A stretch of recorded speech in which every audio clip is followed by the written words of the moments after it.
Vamos abrir a palavra de Deus mais uma vez nessa noite, em que o Senhor já abençoou o nosso coração. Já ouvimos a palavra, já oramos, já cantamos alegremente e expressamos a nossa adoração e nosso culto ao Deus Todo-Poderoso. Profecia de Oséias, no Antigo Testamento. Abra a palavra, capítulo 14. Estamos estudando nos domingos pela manhã os profetas menores, que vão aí de Oséias, Joel, Amós, Obadias.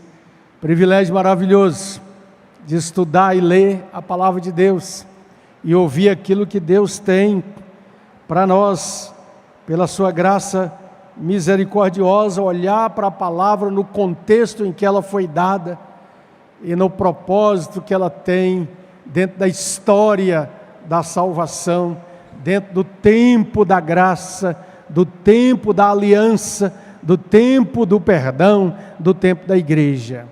A palavra de Deus é o alimento para a nossa alma. A palavra de Deus é o pão vivo. A palavra de Deus é aquela que realiza todo o propósito de Deus na nossa vida. Para sempre, ó Senhor, o salmista escreveu, está firmada nos céus a tua palavra. Então nós celebramos com alegria e agradecemos sempre ao nosso Deus o privilégio de ter a palavra nas nossas mãos, a palavra traduzida na nossa língua, a palavra ao alcance do nosso entendimento. Mas nós aprendemos, amados e amadas, o tempo todo na caminhada cristã, que Deus usa homens e mulheres, seres humanos imperfeitos, como arautos, como ministros, como proclamadores da sua palavra. Nós precisamos orar como igreja, sempre, para que haja sempre palavra de Deus sendo pregada, sendo anunciada, sendo compartilhada, dentro de um compromisso de fidelidade, de verdade, dentro de um compromisso de que nós precisamos ser crentes de toda a palavra, Antigo Testamento e Novo Testamento, os 66 inspirados livros da eterna palavra de Deus. O apóstolo Pedro vai dizer que toda a palavra é inspirada por Deus, e ela é boa para nos ensinar, para confrontar o nosso coração, para nos chamar a andar em justiça, a ser aperfeiçoados. Oséias capítulo 14. Capítulo 14, o último capítulo desse livro profético tão maravilhoso. Vamos ficar de pé para a gente ler.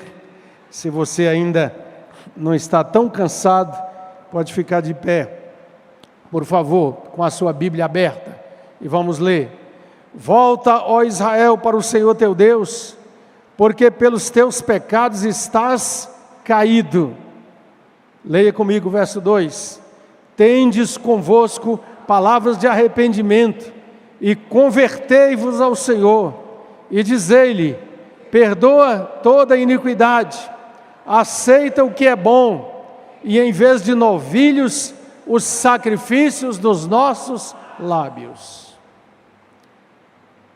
A Assíria já não nos salvará, não iremos montados em cavalos, e não mais diremos a obra das nossas mãos: sê tu nosso Deus, por ti o órfão alcançará misericórdia.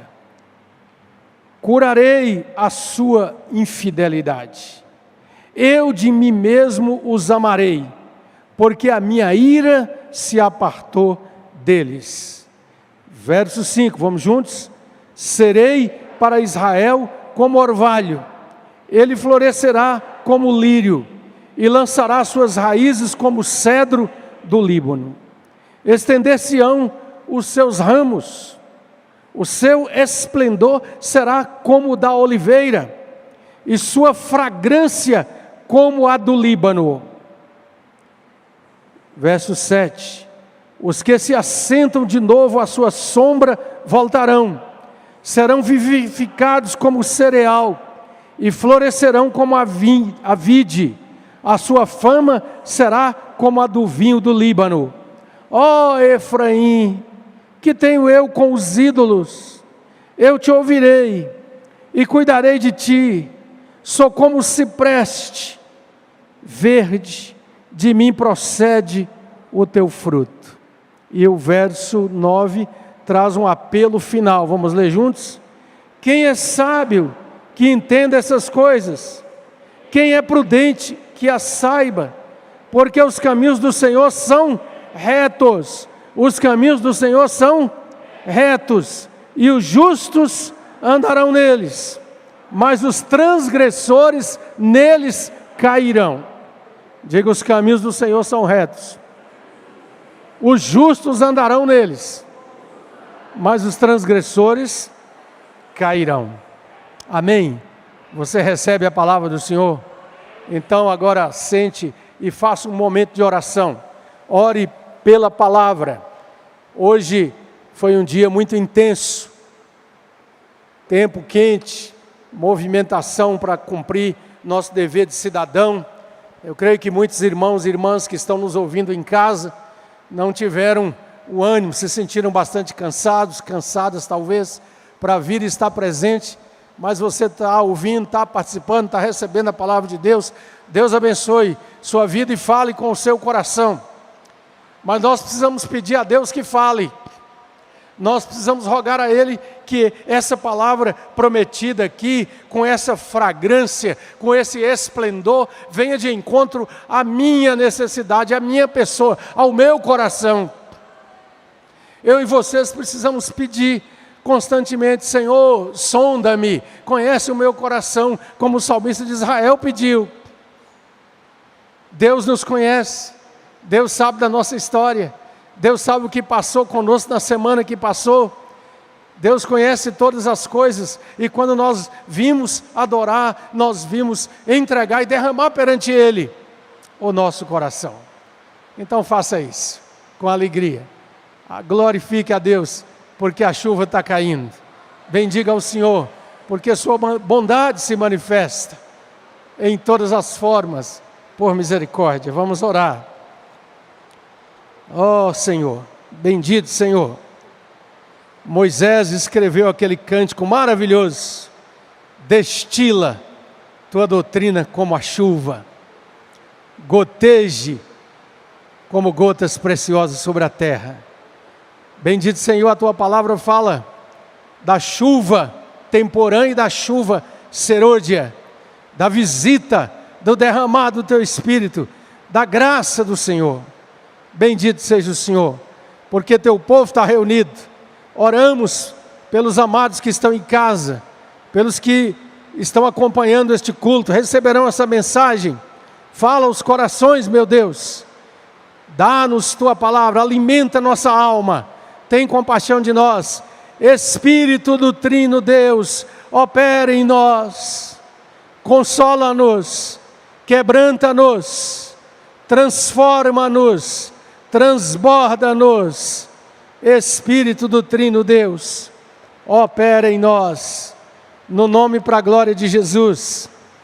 E o povo de Deus diz: amém, glória a Deus.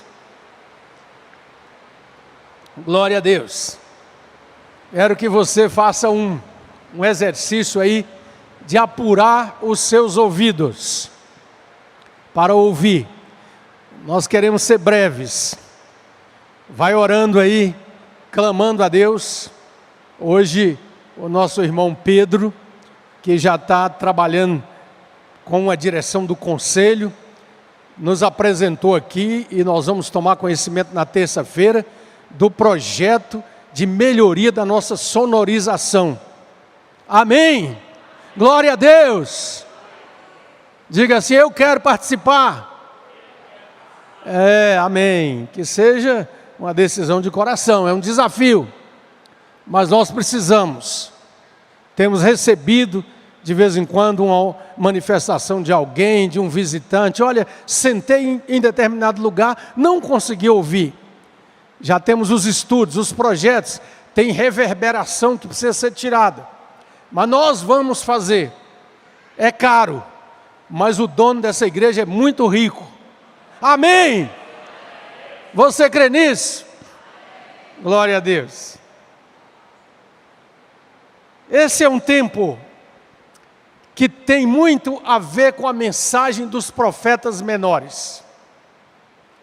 Pastor Marcos compartilhou conosco na reunião da equipe na quinta-feira. Ele estava acessando o material, falando sobre uma declaração, não sei se chegou já a ser um decreto da igreja, onde o Papa católico faz uma declaração que agora a igreja reconhece que todas as religiões, todos os credos, venham de onde vier, sejam da maneira que for, tenham o nome do Deus que é Deus para eles, que todos são válidos, porque todos estão nos levando para um caminho de uma grande união. Ou seja, já está provocando atitudes de recusa dessa declaração, até mesmo dentro do arraial católico. Mas o fato é, meu irmão, que nós vivemos um tempo em que há uma verdadeira estimulação para que nos afastemos do Senhor, do Deus vivo, do Deus da Bíblia, como estava acontecendo no tempo de Oséias, e pior ainda, no meio do povo, que era o povo de Deus. A questão maior era a idolatria. Você e eu sabemos que a palavra idolatria e o conceito de idolatria envolve, primeiramente, a adoração a deuses que não são deuses, a obras feitas pelas mãos humanas, ao costume, já no Antigo Testamento, daquelas nações para o meio das quais o povo de Israel foi viver, que tinham os seus deuses, os seus totens, os seus sacrifícios nos morros e lugares altos, nas florestas e em todo lado.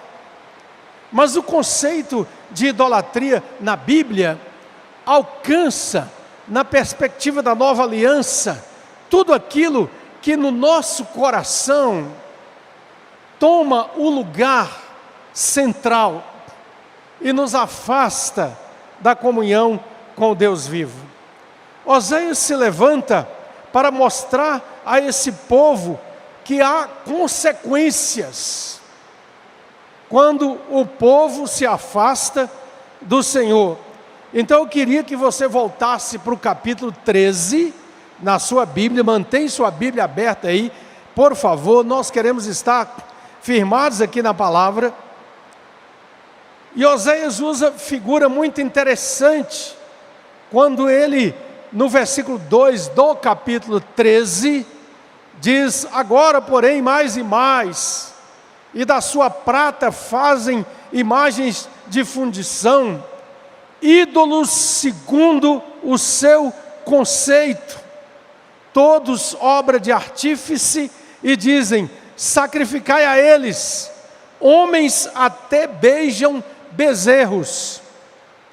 Ele vai mostrando algo tremendo que estava acontecendo ali, e ele usa uma expressão muito interessante, muito própria para os dias de hoje: ídolos segundo o seu conceito.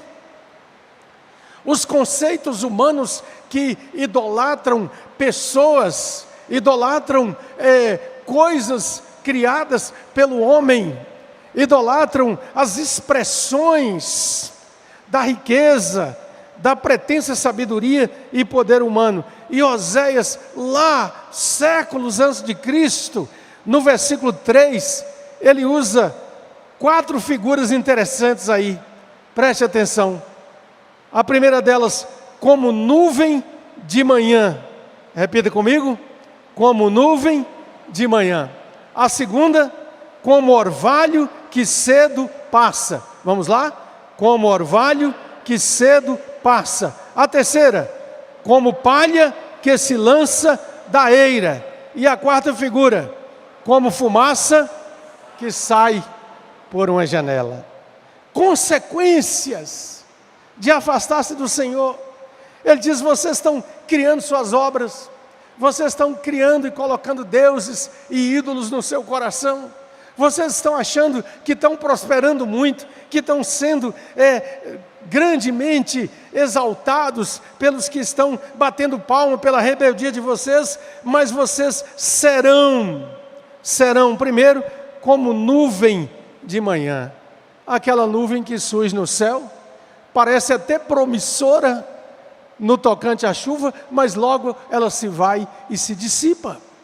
O apóstolo Judas, na sua carta, ele diz lá no versículo 12, gente que é como nuvem sem água, que não traz nada, que aproveite, que gere vida.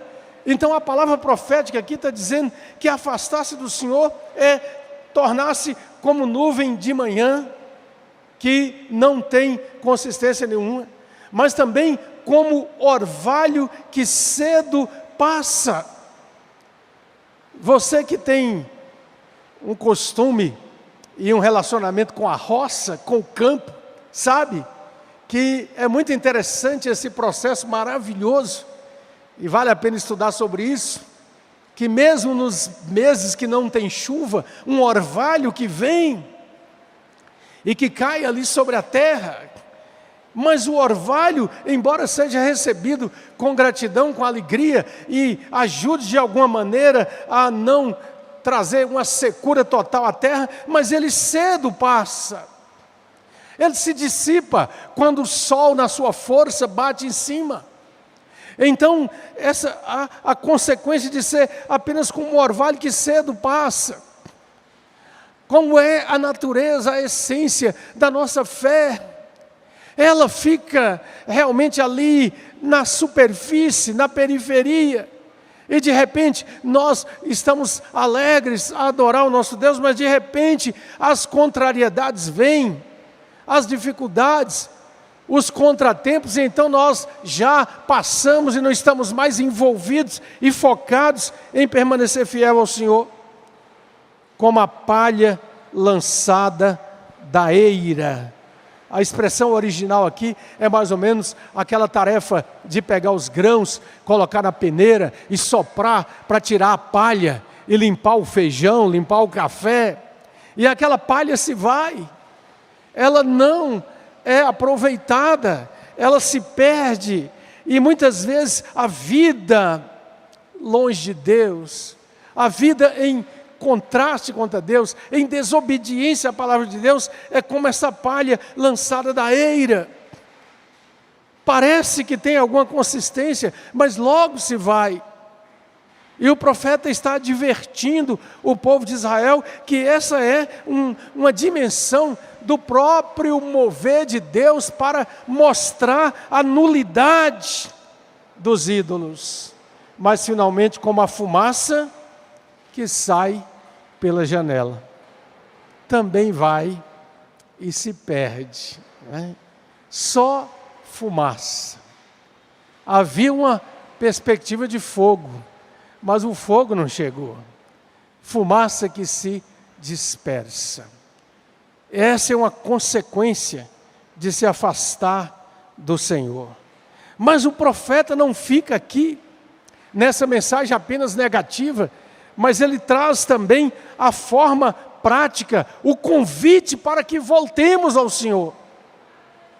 E aí, no capítulo 14, nós vemos essa palavra bem forte, já no começo da proclamação: volta, ó Israel, para o Senhor teu Deus, porque pelos teus pecados estás caído.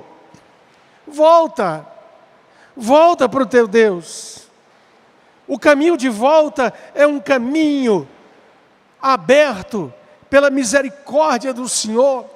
E Oséias é uma figura também de Cristo no Antigo Testamento, e aponta para o Cristo bendito que chama os perdidos, os desviados, os entristecidos pelo pecado, pela dureza do coração, para virem e voltarem. E voltarem. Abracei, certo dia, um moço, e já não tão moço, já estava lá chegando na fase dos 40, mas ele me disse, naquele momento que nos encontramos, e eu me lembrei de tudo que ele fora anos atrás, cheio de verdor, cheio de vontade, de alegria, adorava o Senhor, até pregava a palavra em algumas ocasiões, e ele disse: pastor, me afastei, me perdi nos desvios do caminho, mas deixa eu te dizer uma coisa, Deus me chamou de volta. Eu estou voltando à essência da adoração, eu estou voltando ao meu Senhor. Eu não quero mais ser como nuvem de manhã, como orvalho que cedo passa, como palha lançada da eira, como fumaça que sai pela janela, mas eu quero a consistência de Cristo na minha vida. Amados, isso é maravilhoso.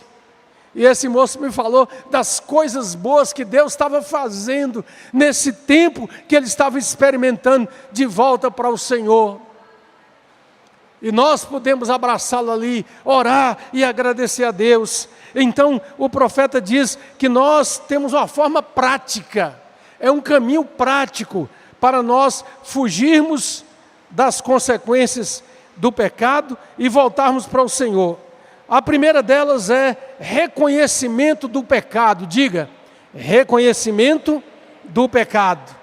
Volta, ó Israel, versículo 1, 14, 1. Ouça o Espírito, ouça a palavra. Volta, Israel, para o Senhor teu Deus, porque pelos teus pecados estás caído.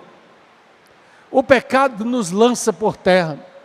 A rebeldia contra Deus nos faz cair. O pecado tem as consequências que muitas vezes fustigam nossa alma. O inimigo quer nos manter caídos. O inimigo quer dizer para nós que não foi algo tão grave assim, não foi assim assado, ou então você não tem mais jeito. Não, mas quando a palavra profética vem e diz que ao reconhecer o nosso pecado, nós estamos no caminho da volta. E aí, a segunda forma prática são as palavras de arrependimento. Versículo 2, leia comigo, diga: tendes convosco palavras de arrependimento.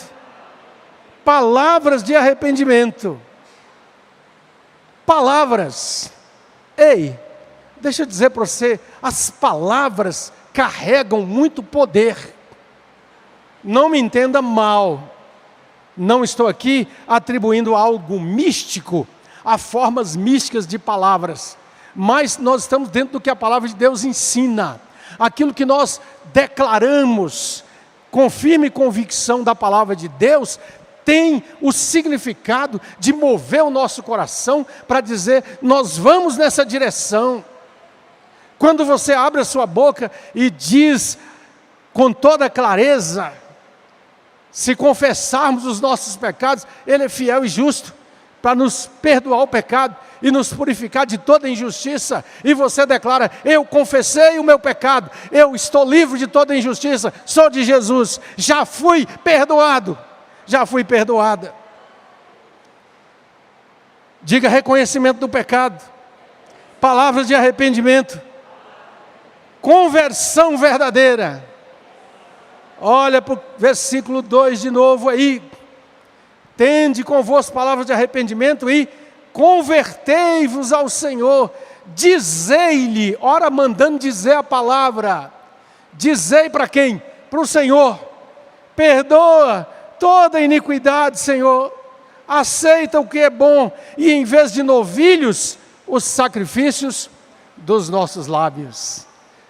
Oséias já no Antigo Testamento, onde havia ainda o sistema de sacrifício do cordeiro no altar, mas ele diz, olha Senhor, em vez disso, que o Senhor receba o sacrifício dos nossos lábios, o louvor do nosso coração. E então você vai caminhando e se levantando e dizendo, eu sou do Senhor Jesus, Ele me salvou, Ele me perdoou, Ele me restaura, eu vou ser uma nova criatura no poder de Cristo Jesus.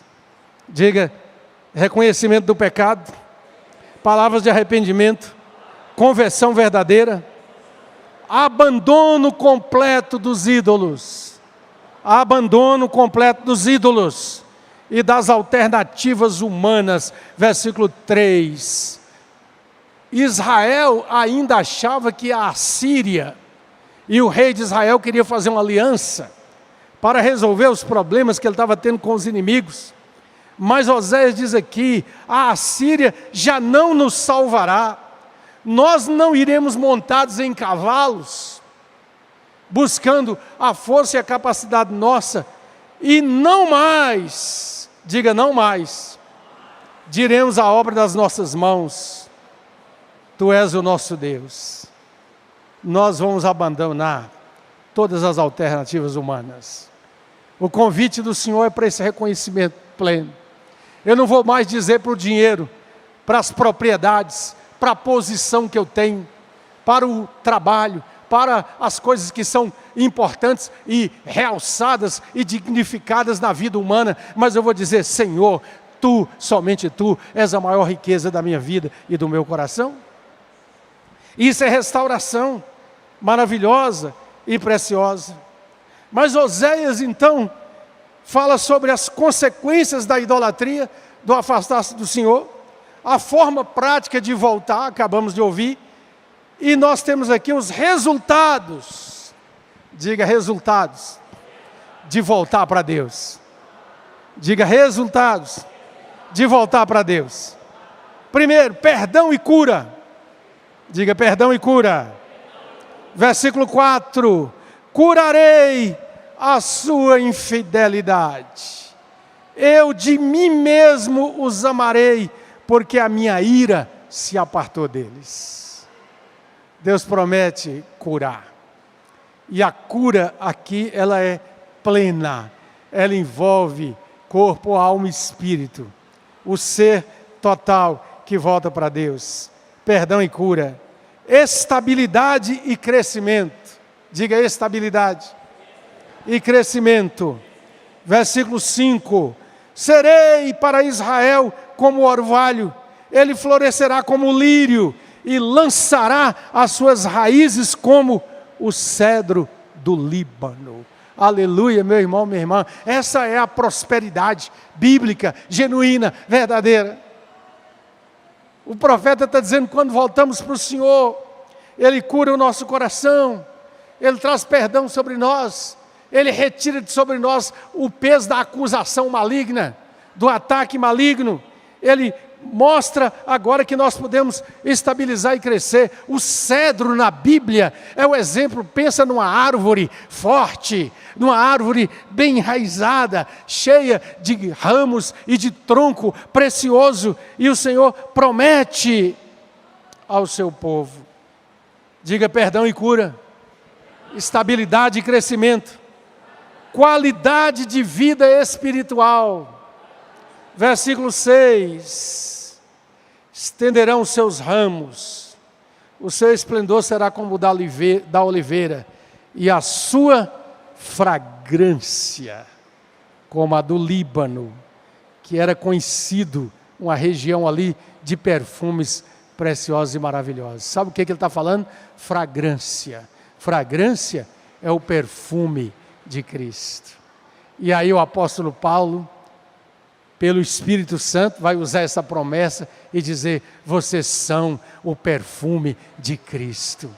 Vocês têm o cheiro de vida para os que estão caminhando na vida. Mas cuidado, porque há também o cheiro de morte para os que rejeitam e andam longe do Senhor. Isso fala de qualidade de vida espiritual, de alegria, de contentamento, de adoração, de fruto de justiça, de amor no coração, de capacidade de gratidão, de saber apreciar as coisas boas do Senhor, de saber ver essas coisas que Deus faz. O irmão Milton costuma mandar para mim umas fotos daquelas jabuticabas lá do Congonhas, e eu fico assim, vibrando com a alegria que ele demonstra. E nós precisamos chegar perante uma jabuticabeira e ficar maravilhado. Vamos ser bem mineiros, né? De um trem daquele, né? Aquela doçura, aquela substância para a nossa vida. Ou seja, Deus promete que Ele enche o nosso coração para nós sabermos apreciar, adorar, glorificar, agradecer e nos deslumbrar com aquilo que Deus faz. Meu filho colocou hoje no grupo da família, da janela da sua casa, no vizinho tem uma jabuticabeira. E ele começou, eu falei, onde é que esse rapaz aprendeu a fazer poesia? E ele começou a dizer, né, o Júnior, o primogênito, olha gente, de repente eclodiu, estava só uma promessa, aquele tanto de butuquim, e agora olha a imensidão das flores. Fragrância. Isso é vida espiritual, meu irmão, minha irmã. Isso é aquela coisa que o Espírito Santo faz brotar na nossa vida, no nosso coração, quando nós estamos buscando de todo o coração e se voltar para Deus e viver em Deus. Quarto lugar, bênção para outros. Dica, bênção para outros. Versículo 7. Os que se assentam de novo à sua sombra voltarão, serão vivificados como o cereal e florescerão como a vide. A sua fama será como a do vinho do Líbano. Porque Deus chamou Israel para ser essa árvore frutífera, essa sombra para acolher os outros. Deus chamou Israel para ser o veículo do ministério de adoração, do ministério profético, da revelação de Deus, para chegar ao Filho bendito e para alcançar todas as nações. E eles aqui recebem uma palavra: volta, ó Israel, para que você seja esse exemplo e esse lugar de acolhimento. Eu acho que é uma oração, querido, olha aqui para mim, 2 olhos aqui nos meus olhos. Eu acho que é uma oração que vale a pena eu e vocês, nós fazermos diariamente. E seria bom ao sair, ao levantar da cama: Senhor, usa-me hoje para ser uma bênção na vida de alguém. Senhor, me usa para ser uma bênção. Às vezes nós precisamos inverter esse negócio. Porque é um tempo de egoísmo, é um tempo de autocentralização, e é um tempo que às vezes nós deixamos até nossas orações serem contaminadas, no sentido, não me entendam mal, de estar sempre só centralizando em nós, só pedindo para nós. Não é que não devamos fazer, mas que tal pedir: Senhor, usa-me hoje para ser uma bênção para alguém. Onde a gente estiver. Passamos hoje quase 2 horas na fila para votar. Mas na minha sessão, me colocaram tão novinho no meio de uma turma de 100 anos. Glória a Deus, Pedro. E toda hora chegava um com mais de 90 para passar na frente. Mas ao invés de ficar reclamando, sabe, eu comecei a aproximar desses senhores e senhorinhas que vinham assim, carregados pelo filho, né, com um bastão, e dar parabéns. Você está aqui, com essa idade, cumprindo sua cidadania. Jesus abençoe sua vida. Tivemos a oportunidade de colocar a mão na cabeça de crianças. A criancinha vinha lá toda: menino, você votou? E tal. Nós precisamos pedir a Deus a graça. Palavras boas, palavras de graça, palavras que façam com que a fragrância de Cristo possa chegar. Então, nós temos essa promessa maravilhosa de ser bênção para outros. Amados, mas tudo aqui aponta para quem? Para Jesus. Tudo aqui aponta para o tempo em que o Filho de Deus vem. E principalmente no capítulo 9 de João, quando ele diz para aquele cego: eu sou a luz do mundo. E quando aquele homem cego, que é curado e alcançado por Jesus, ele começa a ter toda aquela entrevista com os fariseus, com a turma do templo, conta quem foi que fez isso, você não era cego, coisa nenhuma, vai na casa dele, os pais ficam com medo, pergunta para ele tem idade, ele pode responder, mas este homem cego diz aos fariseus que o apertaram de todo lado, e ele diz assim, olha, se ele é pecador, eles acusaram Jesus de ser pecador, eu não sei, mas uma coisa eu sei, eu era cego, mas agora eu vejo. Leia João capítulo 9 essa semana. Pede a Deus para falar algo tremendo com você sobre esse negócio de ver, de enxergar, porque é maravilhoso no final da história, quando todo mundo faz aquela rejeição com o homem cego, e diz o texto que Jesus o encontrou. Jesus o encontrou. Jesus já tinha feito um milagre, Jesus já tinha curado, já tinha aberto os seus olhos, mas Jesus sabe de todas as coisas, e com certeza ele sentiu que toda aquela pressão pode ter colocado aquele homem assim, até numa dúvida. Jesus o encontrou e perguntou para ele, você crê no Filho do Homem? Senhor, quem é este Filho do Homem? Para que eu creia nele? Sou eu que estou falando contigo. E ele cai por terra e diz, eu creio, Senhor, de todo o coração. Jesus o encontrou. Essa palavra de Oséias aponta para aquele que veio para destruir a obra do diabo.